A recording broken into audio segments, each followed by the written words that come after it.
perguntas. Sim, nós temos 3 perguntas, né? São perguntas muito, muito boas.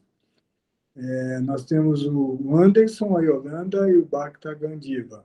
Anderson está na sala? Não vi ele entrando.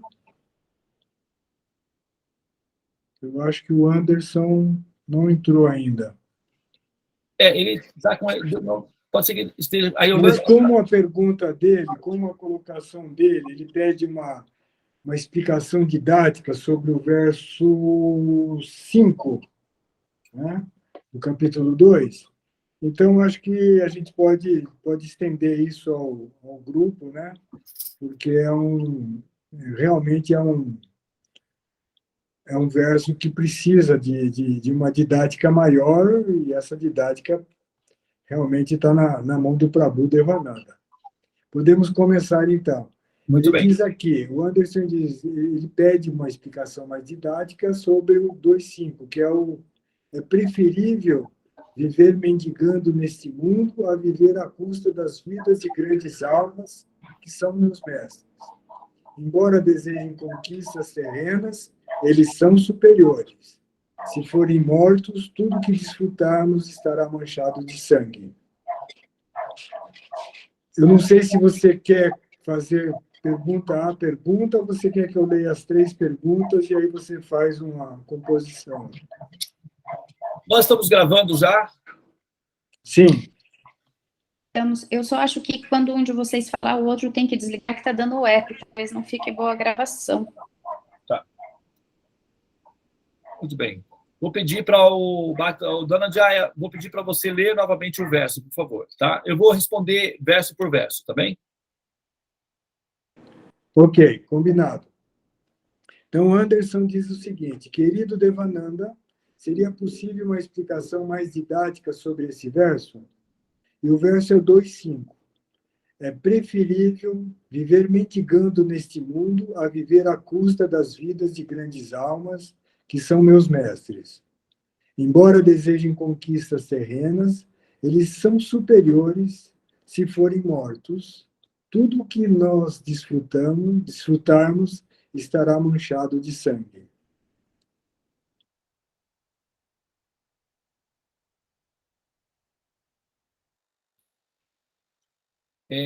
Então, vamos lá.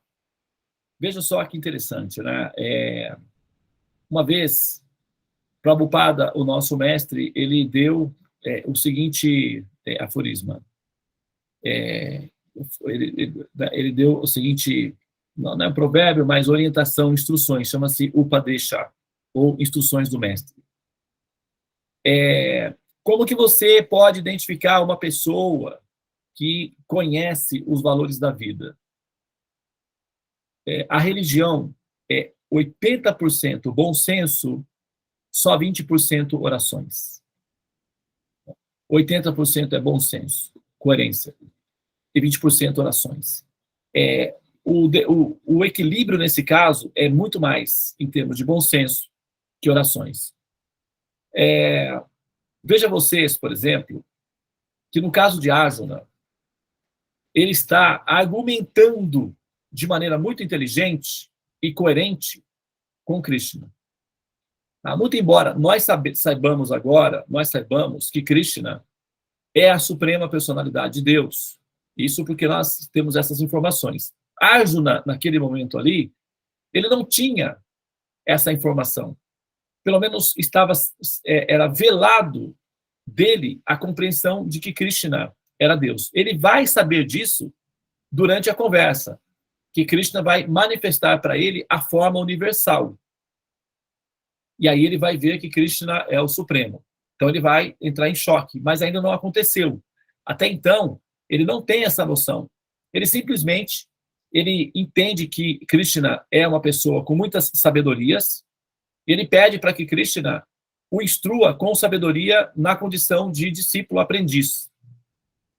E nesse momento, o aprendiz, o discípulo, ele está fazendo um argumento inteligente diante do mestre. Ele está contra-argumentando o mestre, mas isso com o bom senso e a coerência. Então ele faz o seguinte: olha, aquelas pessoas que eu tenho que atacar com flechas são superiores. Tecnicamente falando, o mestre, o professor, a mãe, o pai, são pessoas adoráveis. Eles não devem ser desrespeitados, nem mesmo com palavras ásperas. O que se dizer de serem desrespeitados com agressões verbais ou físicas, que seria o caso de tacar flechas. A Ajna teria que atirar flechas.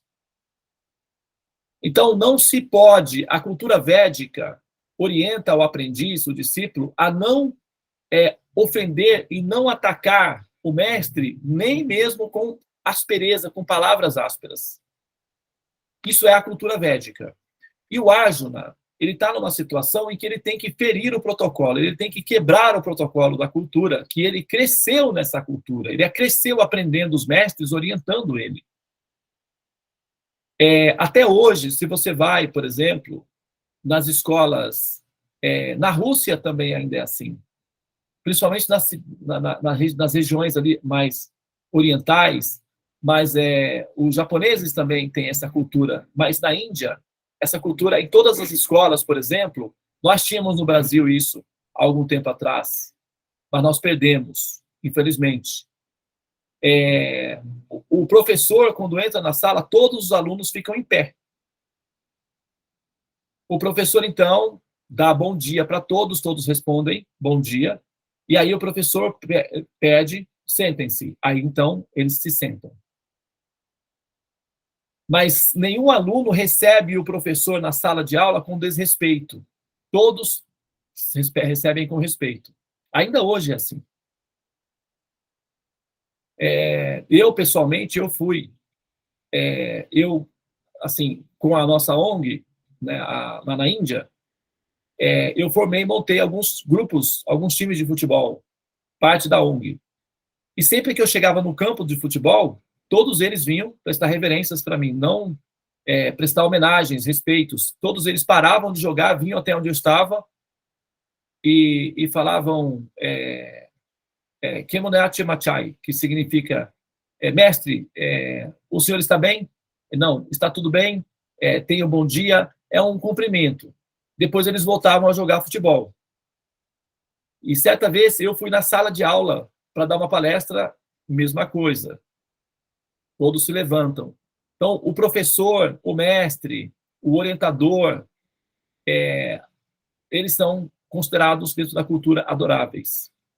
E o Arjuna tinha que se posicionar contra isso. Então, ele estava colocando o argumento, racionalmente, de que como eu cresci numa cultura de respeito ao mestre, eu não tenho condições de infringir essa cultura agora, mesmo que seja numa situação extrema. Eu prefiro me tornar um mendicante, perder a minha honra, perder o meu prestígio, perder as oportunidades que eu estou tendo, porque mesmo que eu ganhe essa batalha, ganhando, eu vou ficar com todos os recursos, patrimônios, muitas riquezas.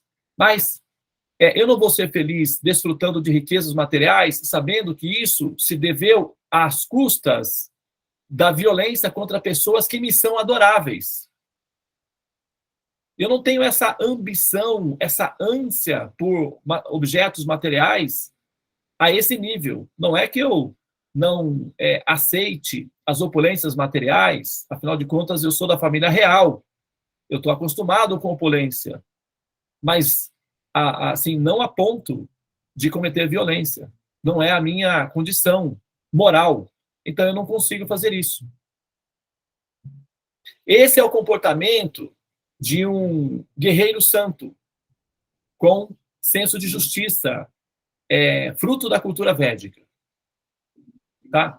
Agora, eu quero traçar um paralelo aqui, e, assim, esse paralelo não tem a motivação para denegrir outras personalidades. Ele tem a função de mostrar uma condição moral e comparar essa condição moral com um ser fruto da cultura védica com consistência diante das escrituras. Porque a gente tem que ter bom senso, porque senão, em nome da religião, nós fazemos loucuras. E fica parecendo que Deus é o chefe dos loucos. Fica parecendo que ele é um louco supremo. Se em nome da religião eu posso cometer atos alucinados, então significa que o meu chefe é mais louco do que eu ainda. Ou seja, quem é o meu chefe supremo? Deus. Então, logo, se eu atuo com esquizofrenia em nome de Deus, automaticamente Deus deve ser um esquizofrênico elevado ao quadrado. É a conclusão. Então, o bom senso do representante de Deus pode definir a forma como as pessoas vão entender Deus ou não. Então, se eu sair por aí matando as pessoas em nome de Deus, então, das duas, uma. Ou Deus é um assassino supremo, perigoso, e gosta disso, então ele deve ser um louco também. Ou eu não estou realmente representando Deus, mas, sei lá, estou representando outra coisa aí. De repente, os satanás disfarçados de Deus, pode ser também. Ou simplesmente eu represento um conjunto de pessoas doentes que fazem isso, acreditando que estão fazendo algo bom. Então, são vários questionamentos que nós podemos levantar. Por falta de coerência, nós fazemos absurdos em nome de Deus. Isso gera o ateísmo. Então, o Arjuna, nesse caso, ele está mostrando um grau de coerência. Porque, imagina, vamos supor, né, que eu, como um líder espiritual, ou qualquer líder espiritual, orienta os seus seguidores a fazer algo ruim, fazer algo pernicioso, prejudicial. E dependendo da confiabilidade que os seguidores têm pelo mestre, eles podem fazer. Tem pessoas que são vulneráveis à sugestão e ao controle mental e emocional. Então, é possível que aconteça certas atrocidades ou tenha certos padrões de comportamento que seja pernicioso ou prejudicial. Então, o aprendiz, ele tem que ter o bom senso e a coerência de perguntar e de argumentar com o mestre. Ele não pode fazê-lo com desrespeito, com afronta. Ele não pode fazer com ousadia, com audácia, porque aí 2 erros não fazem um acerto. Isso é ignorância também. Ele deve fazer sempre com inteligência e respeito, mas ele pode fazer o questionamento. Então, o Arjuna ele está usando o recurso da coerência do bom senso e argumentando com Krishna se realmente seria correto, mesmo ele sendo um soldado, atirar flechas que matariam os seus oponentes, e sendo os seus oponentes parentes, inclusive pessoas que estavam, em muitas ocasiões, na posição de mestres. E Krishna, então, se viu diante de uma situação, diante de um questionamento inteligente, bem colocado e assim, bastante honesto da parte do aprendiz, do Arjuna. Tá? Então, ele diz que eu prefiro me tornar uma pessoa desalojada da minha posição social, desrespeitada na minha condição de guerreiro, e tornar-me um mendigo, a que me tornar uma deidade adorável para a sociedade, após ter matado pessoas que, do ponto de vista técnico, são pessoas respeitáveis. Esse foi o ponto que a Arjuna colocou ali, em função de que do outro lado tinha Drona, que era o mestre de armas, o coach dele, o técnico dele, que ensinou ele a atirar com flechas, Bhishma, que era o avô dele, avô no sentido de ancião, né, ali que faz parte da família, mas bastante indireto, mas o avô Bhishma, que era um avô meio coletivo. E tinha outra pessoa também que estava lá, que era uma pessoa da elite das pessoas respeitáveis. E eles estavam posicionados, relacionados com o rei Dhritarashtra. Dhritarashtra, ele tinha um certo direito político sobre os territórios, porque ele era filho legítimo do antigo rei. No meu canal, nos Buscadores do Infinito, no nosso canal, né? No começo era meu, depois virou agora nosso. Tem uma parte do estudo da Bhagavad Gita que a explicação técnica do porquê que Dhritarashtra ele não era simplesmente 100% ilegítimo na batalha. Ele tinha uma certa legitimidade legal na posição dele como reivindicando o reino. Mas a maneira como ele fez foi ilegal, porque ele usou métodos de violência para estabelecer a autenticidade que ele tinha. E como essas pessoas, que eram mestres de Arjuna, estavam vivendo no palácio, eles foram meio que forçados a tomar partido do Duryodhana, mesmo sabendo que ele estava usando métodos ilegais ou métodos desautorizados, mas ainda assim eles tiveram que ficar do lado do Duryodhana em função da ligação política, porque eles viviam no palácio e dependiam financeiramente do reino, e Duryodhana era o administrador, então eles tinham que comparecer por conta disso, tá? Eu vou dar só um exemplo aqui, eu não quero entrar em detalhes da política, tá? Vou só dar um exemplo da nossa política atual, só para vocês verem como funciona o mecanismo das articulações de grupo. O político, tá? Eu vou citar os nomes. Eu não tenho nenhuma relação política, tá? Estou fazendo uma análise aqui meramente técnica só para dar um exemplo.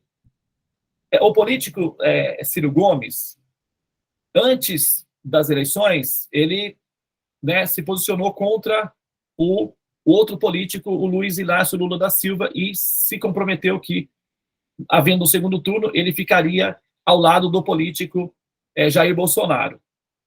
Então, aconteceu o segundo turno e o político Ciro Gomes teve que mudar a posição e apoiar o Lula, não porque ele queria, talvez, mas porque o partido determinou que seria assim. Então, ele, pela pressão do partido, teve que fazer uma coisa que ele, particularmente, talvez não quisesse fazer.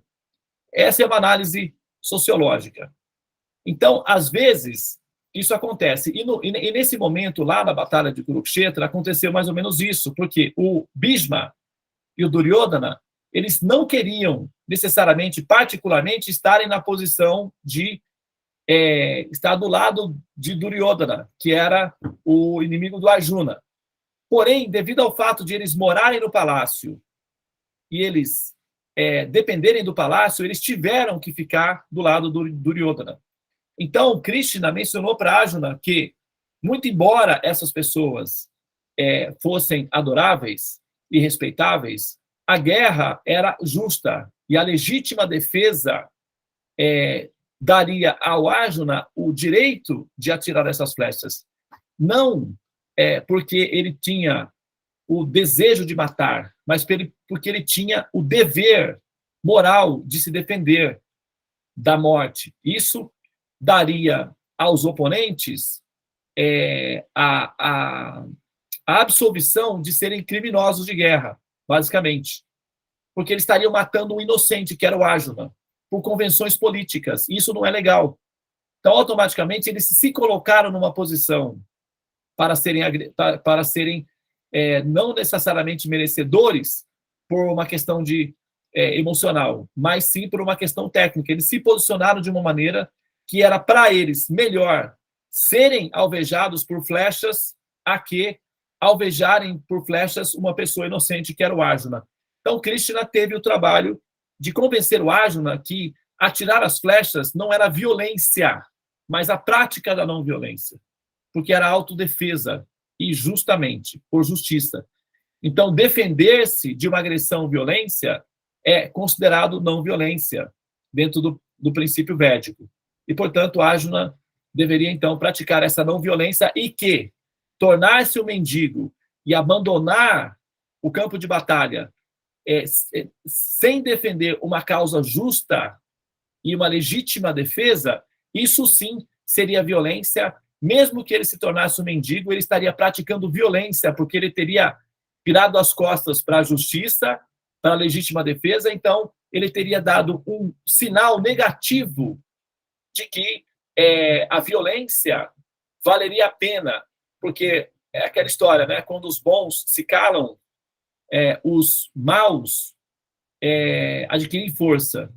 E no caso do Arjuna, a abstenção de Arjuna durante a batalha seria, na verdade, supostamente, do ponto de vista emocional, não violência, mas do ponto de vista técnico, seria, sim, violência, porque seria um sim à violência.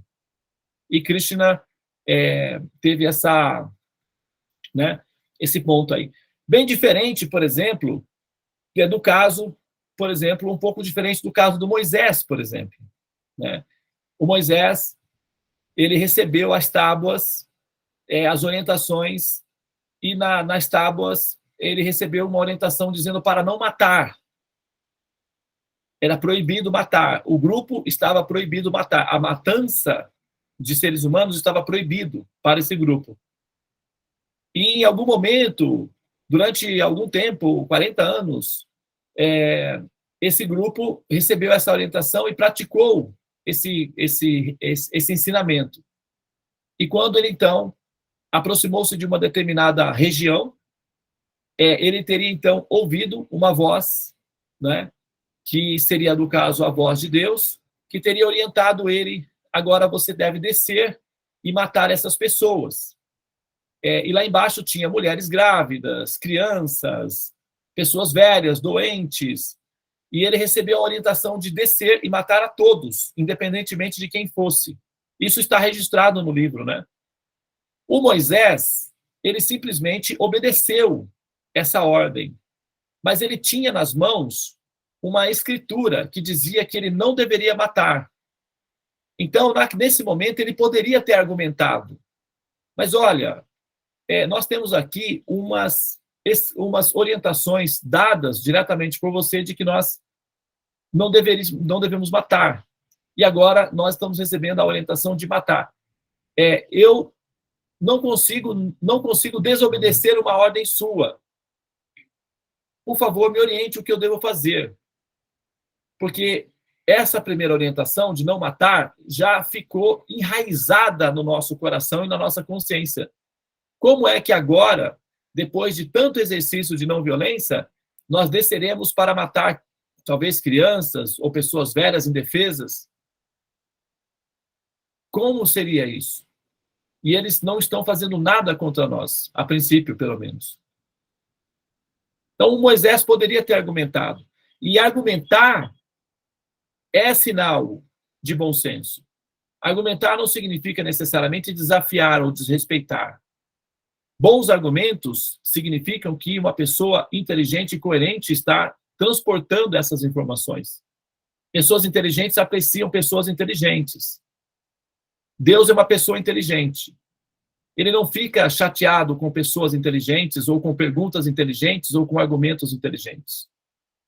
Quem acha que Deus se chateia com argumentos inteligentes ou com perguntas inteligentes é porque ou está querendo tomar a posição de Deus, representando ele de forma muito errada, ou não conhece a mente de uma pessoa inteligente.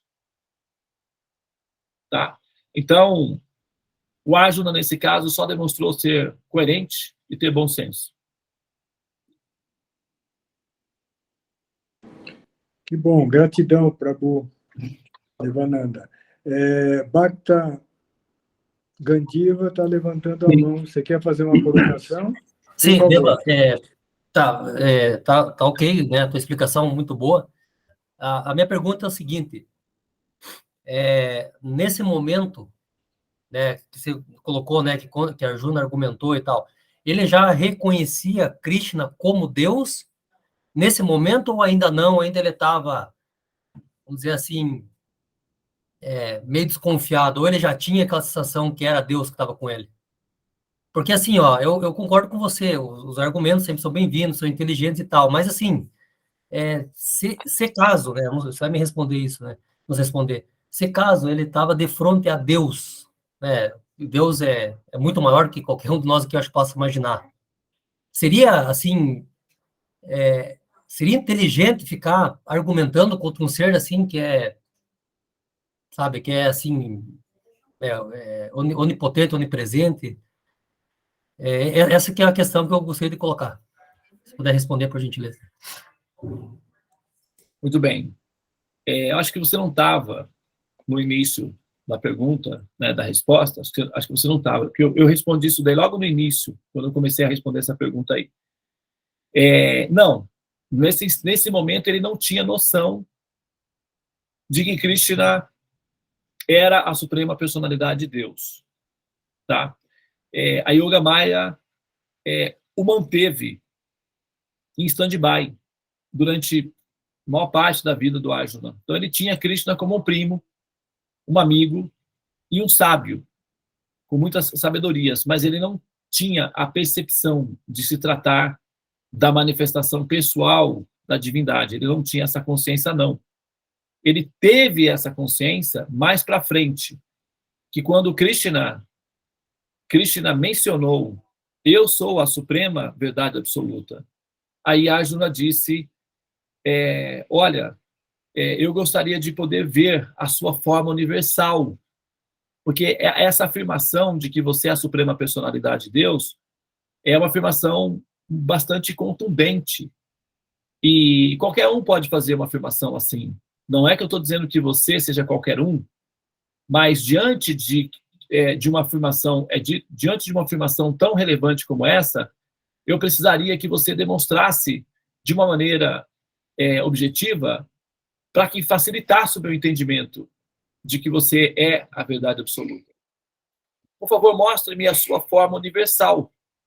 Então, nesse momento, Krishna mostrou para ele a forma universal e ele, então, entrou em choque existencial, vendo a dimensão da verdade absoluta, e aí sim, ele prestou reverências, e a partir desse momento, a conversa, então, tomou um outro nível, e aí ele passou a explorar a inteligência de Deus como uma oportunidade. Então, os argumentos realmente, assim, os argumentos mudaram, o tipo de conversação mudou, é um fato. Agora, veja bem, note que o argumento do Arjuna, ele não é um argumento, assim, inferior, não. Ele é um argumento de um bom nível, de alguém que está defendendo, tentando, pelo menos, defender o posicionamento do Dharma. Seria arrogante da parte do Arjuna se ele insistisse. Aí seria arrogância. Porque diante de argumentos bons e uma resposta coerente, a resposta deve ser assimilada. Mas a insistência revela ou que o perguntador é ignorante ou ele é pretensioso. Uma das duas. No caso de Arjuna, ele assimilou a resposta e deu continuidade no seu diálogo.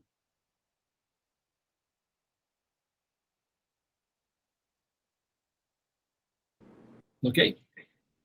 Ok. Gratidão. Anderson, você quer complementar? Quer fazer algum comentário? Fica à vontade, por favor. Eu sei que você está escondido aí na sala da Yolanda.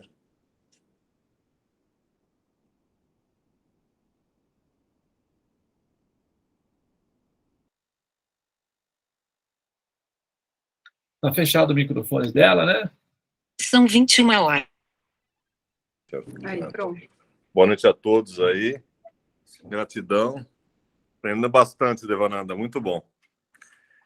Eu quero só participar, só ouvir aí hoje, Pedro. Só aprender um pouquinho aí com o mestre aí.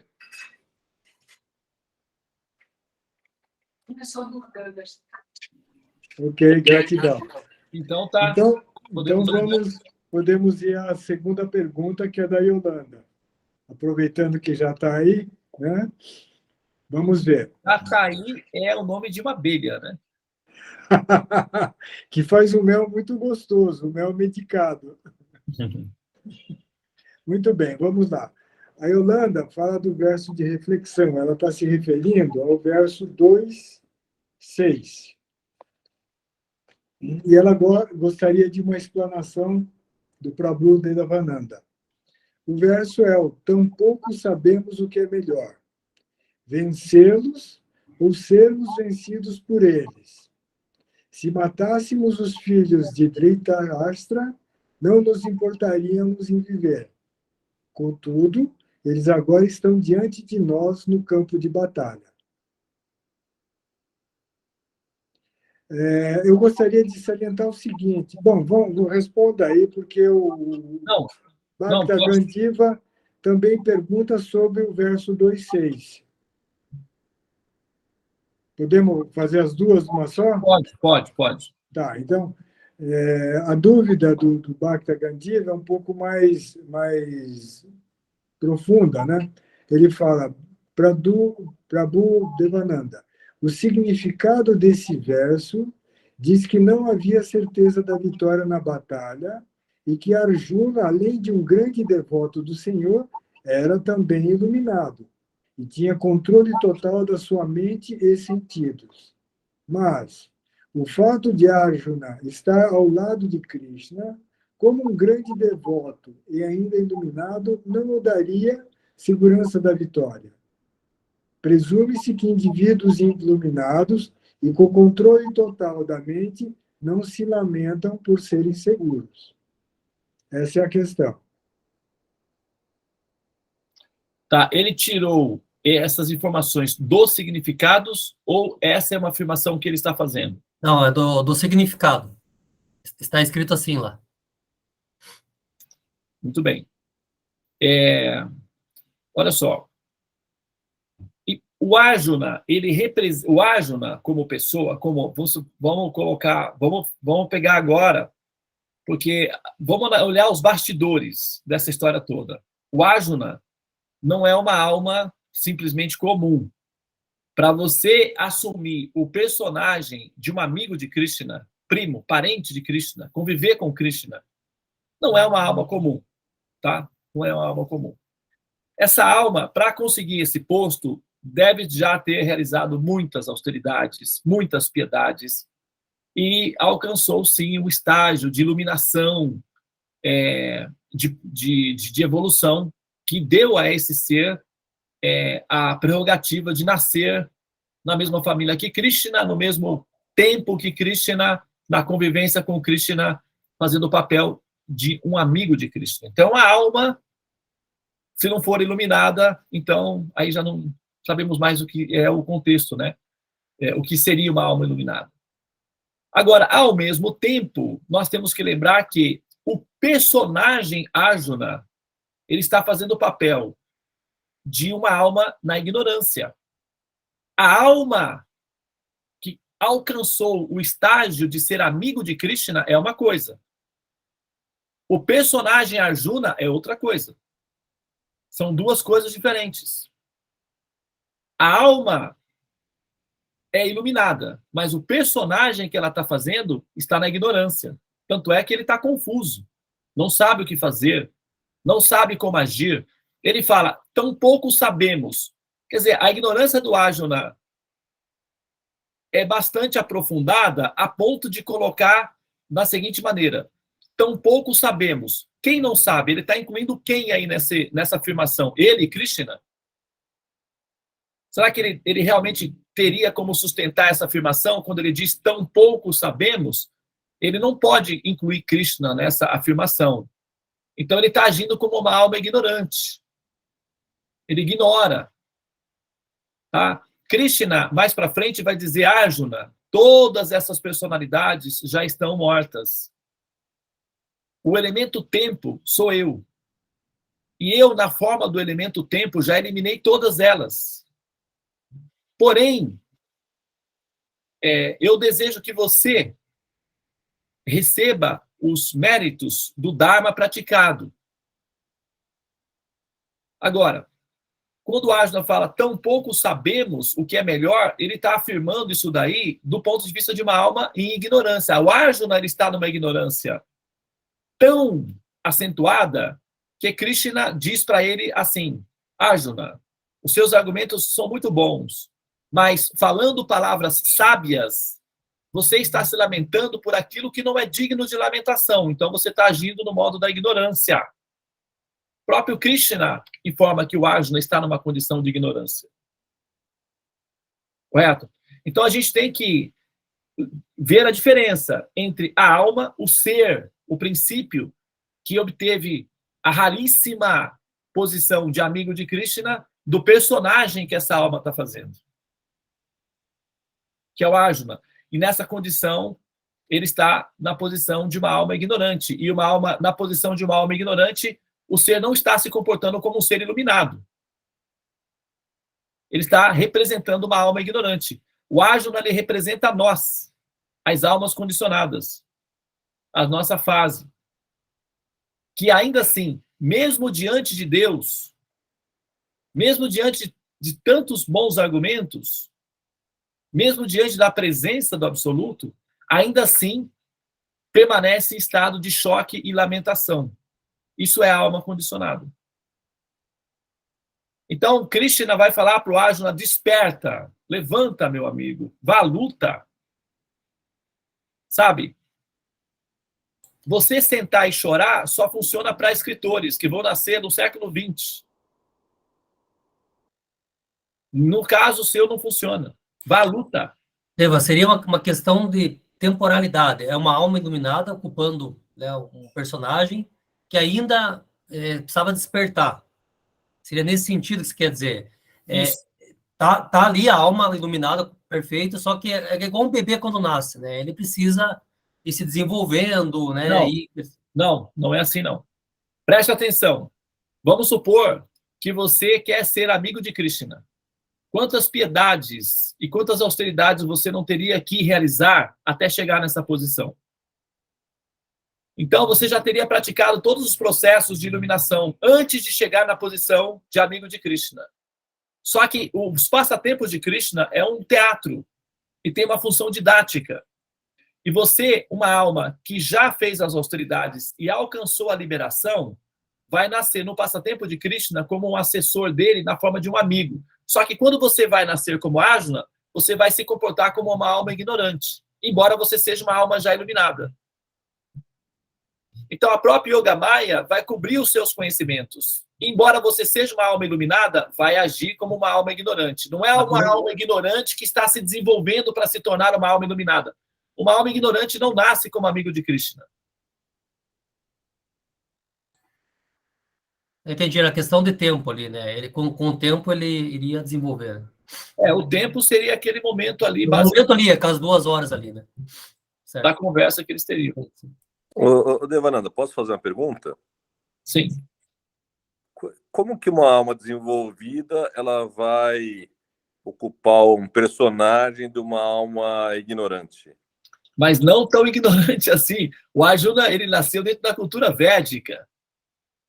Veja bem que ele cresceu com Krishna. Ele tinha um alto padrão de cultura e moralidade. Tanto é que ele estava se posicionando contra uma guerra. O Dalai Lama faria isso. O Papa faz isso. Eles se posicionam contra as guerras. Se o papel é maternar de todos nós, como você sempre disse, uma guerra não tem nada a ver com maternar, né? Você está entendendo? Então, o Arjuna, ele fez o papel, ele fez o que o Papa faria, ele fez o que o Dalai Lama faria, ele fez o que qualquer ser iluminado faria. Para que precisamos de uma guerra? Será que não tem uma outra forma de resolver esse assunto aí? Então, ele agiu como uma alma iluminada. Só que, ao mesmo tempo, o comportamento dele era de uma alma em estado de ignorância. Isso é um paradoxo, né? Paradoxo. Realmente é bem...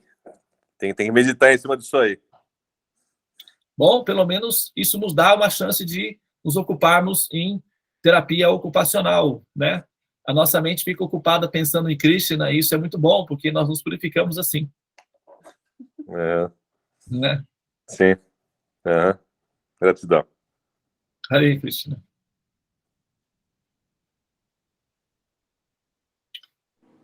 Muito bem, temos mais uma, né? Não, são essas as colocações. Eu gostaria de saber do Bhakta Gandiva se está atendida a resposta, se ele quer complementar. Ele sempre tem umas intervenções muito inteligentes, então está aberto para você, Bhakta. Não, ótimo. Esse esclarecimento que eu não tinha pensado nisso aí ainda. Foi para mim está claro. É o papel que a Arjuna precisava tá passando ali até para deixar o exemplo, né, e e colocar tudo isso que o Devananda falou até agora, né, para deixar isso claro, né, que era um ser, né, que já estava acima, né, muito acima da média, e que prezou, né, pelo Dharma, fez as suas considerações, e ele não discutiu de fato, né, não foi uma afronta, né, não foi arrogante, ele fez questionamentos inteligentes para tentar entender. Isso que ele não, né, porque ele também ainda ele não via Krishna como Deus, depois, né, no decorrer começou a ficar claro. Verdade. Perfeito, obrigado. Muito bem. Muito Então, bom. Deixa eu só perguntar por favor, deixa eu perguntar para Yolanda. Yolanda, ficou atendida a sua demanda? Você tem mais alguma complementação? Não, acho que está tudo certo. Eu sou muito agradecida, estou aprendendo muito. Muito bem, querida. muito bem. Então, olha só, eu acho que as nossas perguntas, o ato de nós explorarmos esse compêndio de conhecimento, essa fonte assim tão profunda de conhecimento, ela nos dá, né, a oportunidade de refinarmos o espírito, nos refinarmos enquanto espírito, porque essa atividade intelectual, quando aplicada na direção do absoluto, torna a atividade absoluta também, portanto, nós nos purificamos como seres espirituais que nós somos, e, ao mesmo tempo, nós também damos a oportunidade para que outras pessoas que vêm depois de nós, né, possam ter também acesso a essas mesmas circunstâncias, porque são perguntas universais, são perguntas gerais, né?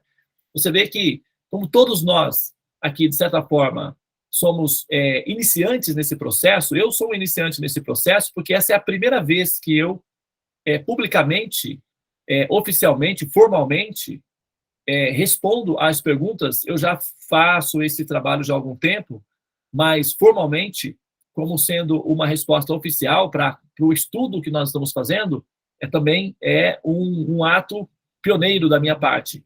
E vocês estão inicialmente conhecendo a Bhagavad Gita, explorando a Bhagavad Gita, então vocês representam não apenas vocês, mas uma classe muito grande de pessoas que estão na mesma condição, ou no mesmo nível de conhecimento, ou seja, estão florescendo no conhecimento.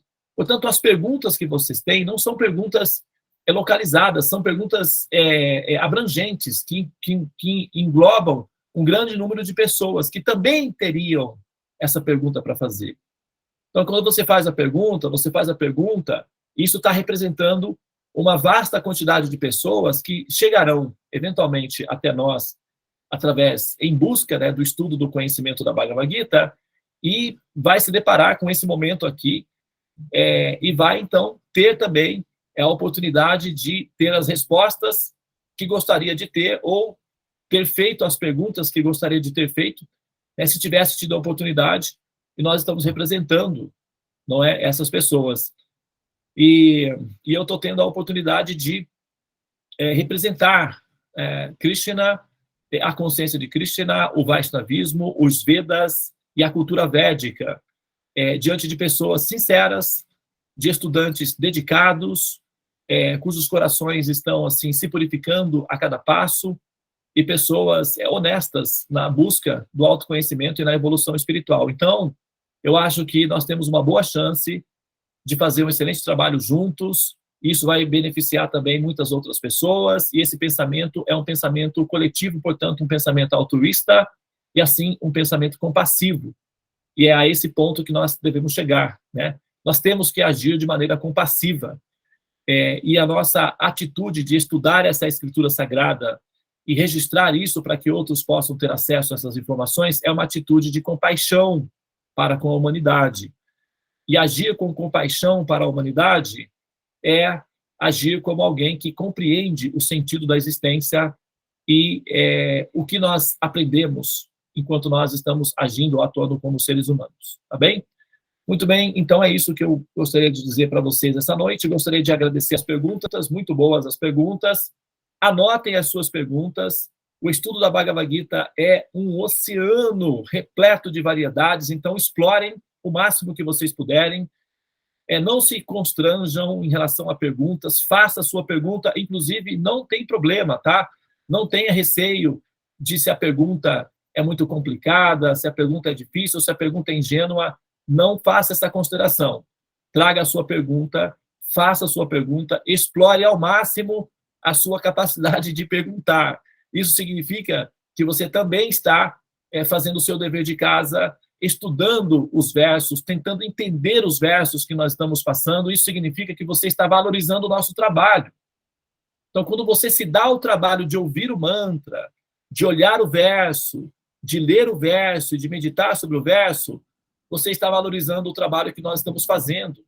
E isso, assim, nos inspira e, ao mesmo tempo, aumenta no nosso coração o amor, né, pelo qual e para o qual nós estamos fazendo esse estudo. Tá bem?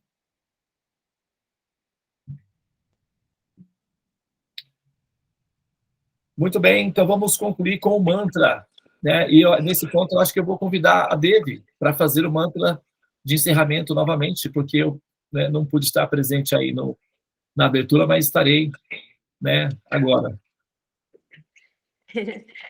Que mantra de encerramento. O mantra do mestre que você abriu? Acha. Ok. Hari Om. Agyanatimirandasya Gyananjana Shalakaya Shakshurumilitam Yena Tasmai Shri Gurave Namah. Om Shanti Shanti Shanti Svaha. Jaya Shri Krishna Chaitanya Prabhu Nityananda Shri Advaita Gadadhar Shri Vasadi Gaura Bhakta Vrinda. Hare Krishna Krishna Krishna Hare Hare, Hare Rama Rama Rama Hare Hare. Om Hare Krishna. Ó energia suprema de amor divina, desperta-me, eleva-me, envolve-me, protege-me. Hare Krishna. Vanchakalpatarubhascha kripa sindhuvya vacha patitanam pavanebhyo vaishnavibhyo namo namah. Hare Krishna. Hare Krishna, Namastê. Boa noite a todos e a gente volta a se falar na próxima gravação. Boa noite, obrigada. Boa noite. Antes de nos despedirmos, eu gostaria de trazer um agradecimento ao Prabhu Devananda por essa iniciativa de nos esclarecer, de nos colocar ao par do seu conhecimento. Gratidão eterna. Namastê. Hare Krishna. Eu achei que você ia pedir para tirar foto. Antes de sair. Você quer tirar foto, Tula? Ela está aí com o dedinho ali, assim, ó, os dedinhos ansiosos. Eu estou no celular. Ah, tá bom. Então. Mas dá para bater no computador aí. Você tá, Ivana? No computador? Amor, eu não sei como é que tira a foto. Então, você faz o print screen mesmo. Não precisa tirar pelo Meet, não. Faz um print. Olha, a Devi acho que consegue, não? Olha lá, o dedinho. Devi consegue. Dedinho positivo. Devi já estar treinada.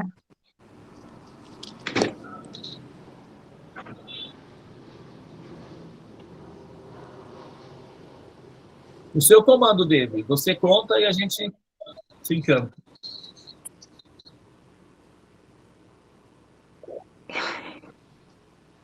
Tá fechado o seu microfone aí, viu, Devi? Hare Krishna. Pronto.